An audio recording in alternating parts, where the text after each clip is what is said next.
Au niveau de l'ordre administratif existent, tout comme pour l'ordre judiciaire, différentes juridictions ainsi que différents degrés de juridiction. L'ensemble de ces juridictions fonctionne grâce à des juges qui disposent d'un statut spécifique. La justice administrative comporte 4 types de juridictions. Les tribunaux administratifs en premier lieu, ce sont les juridictions compétentes de droit commun en première instance. C'est à eux que le requérant doit d'abord s'adresser dans les litiges qu'il oppose à l'administration. En second lieu, existent les cours administratives d'appel.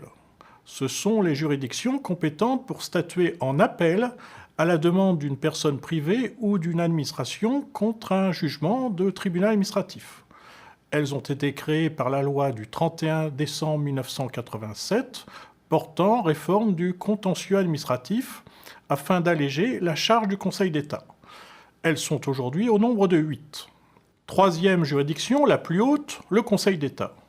C'est la juridiction donc suprême de l'ordre administratif. C'est le juge de cassation des arrêts rendus par les cours administratives d'appel. Il ne juge pas une troisième fois le litige, mais vérifie le respect des règles de procédure et la correcte application des règles de droit par les tribunaux administratifs et les cours administratifs d'appel. Le Conseil d'État est également compétent en premier et dernier ressort, notamment s'agissant des recours contre les décrets et actes réglementaires des ministres, tels que des arrêtés ou des circulaires, pour les protestations concernant les élections européennes et régionales, etc. Enfin, le Conseil d'État est à titre exceptionnel juge d'appel, notamment dans le domaine des contentieux des élections municipales et cantonales. Quatrième type de juridiction, les juridictions spécialisées. Certains litiges spécifiques relèvent en première instance, puis en appel, de juridictions administratives spécialisées. Leurs décisions peuvent ensuite être portées devant le Conseil d'État, juge de cassation.